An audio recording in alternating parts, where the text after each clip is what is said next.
Supergun Irak, ancaman terbesar Barat dan Israel, jadi awal mula kecemburuan dan ketakutan Barat terhadap pemerintahan Saddam Hussein.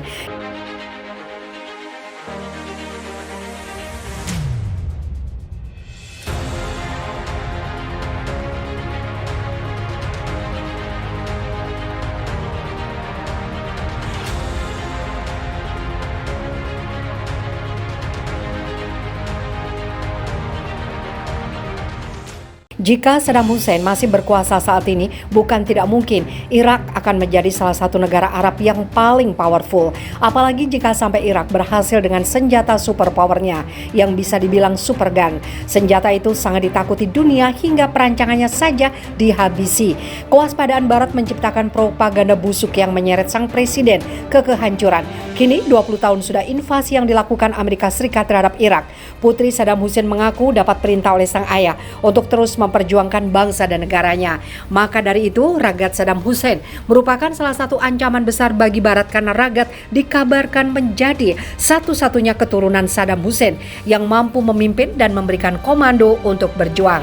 Sementara itu, jika saja sang ahli artileri asal Kanada, Gerard Bull, sebagai perancang utama meriam raksasa tidak dibunuh secara misterius, senjata yang diproduksi di Irak itu akan menjadi supergun yang bisa menjangkau Israel. Pembuatan meriam raksasa ini merupakan bagian dari proyek yang dinamakan Project Babylon atau Project Babel atas perintah penguasa Irak ketika itu, Saddam Hussein. Proyek ini melibatkan pembangunan serangkaian senjata super. Desainnya didasarkan pada penelitian dari proyek HARP tahun 1960-an yang dipimpin oleh ahli artileri Kanada. Gerard Bull kemungkinan besar ada 4 perangkat yang berbeda dalam program ini. Proyek ini dimulai pada 1988. Proyek ini dihentikan pada 1990 setelah Bull dibunuh dan bagian dari supergun disita dalam perjalanan di sekitar Eropa. Komponen yang tersisa di Irak dihancurkan oleh Perserikatan Bangsa-Bangsa setelah Perang Teluk Persia 1991. Larasnya akan memiliki panjang 156 meter atau 512 kaki dengan lubang 1 meter atau 3,3 kaki. Awalnya dimaksudkan untuk digantung dengan kabel dari kerangka baja, akan memiliki tinggi lebih dari 100 meter atau 300 kaki di ujungnya. Perangkat lengkapnya memiliki berat sekitar 2.100 ton, larasnya saja berbobot 1.655 ton. Ini adalah senjata ruang angkasa yang dimaksudkan dengan menembakkan proyektil ke orbit, sebuah tema karya Bull sejak Project HARP. Ada kemungkinan bahwa Big Babylon yang dimaksud untuk meluncurkan satelit dan berfungsi sebagai senjata. Meskipun dipergunakan untuk tujuan damai sekalipun, tampaknya Mossad Israel tidak membiarkan dunia Islam mempunyai kemampuan untuk produksi senjata secara mandiri. Pada 22 Maret 1990, Bull dibunuh oleh sejumlah pria misterius dengan 4 tembakan. Tidak ada yang mengaku bertanggung jawab atas kematian Bull. Namun mengutip Washington Post kala itu disebutkan bahwa operasi pembunuhan Bull tidak lain untuk mencegah Irak mempunyai meriam terbesar di dunia. Kuat dugaan operasi pembunuhan oleh agen Mossad Israel.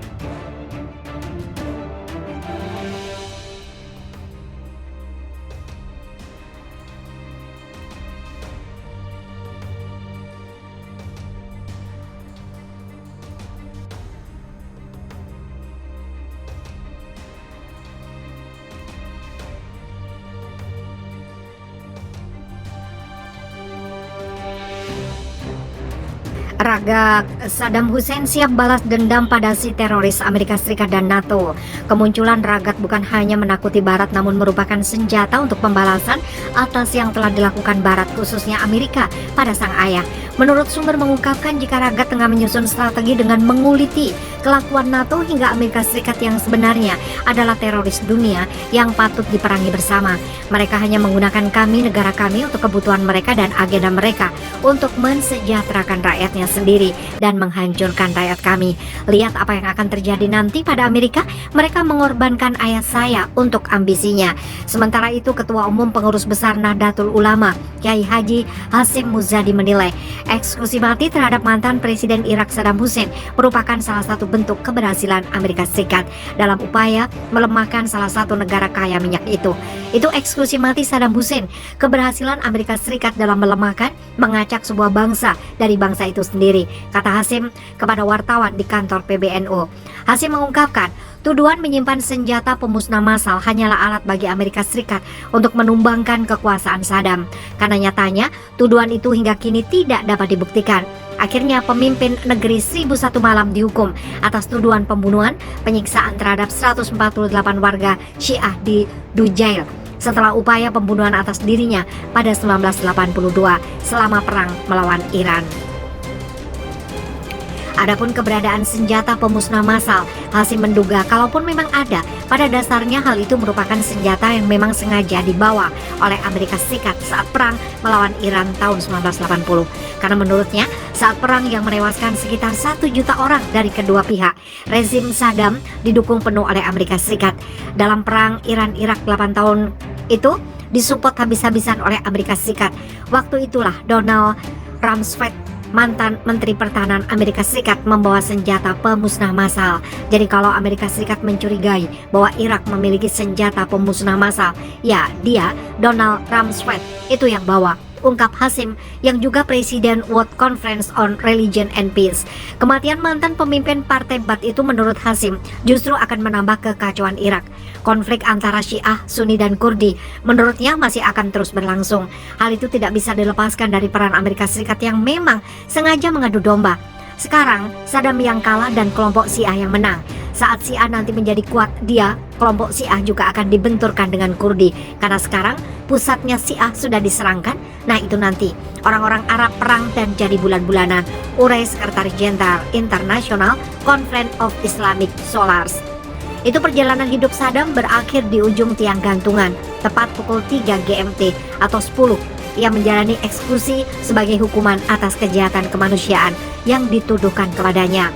Pengadilan banding di Baghdad pekan terakhir 2006 memperkuat keputusan pengadilan yang telah menjatuhkan vonis mati atas Saddam pada 5 November.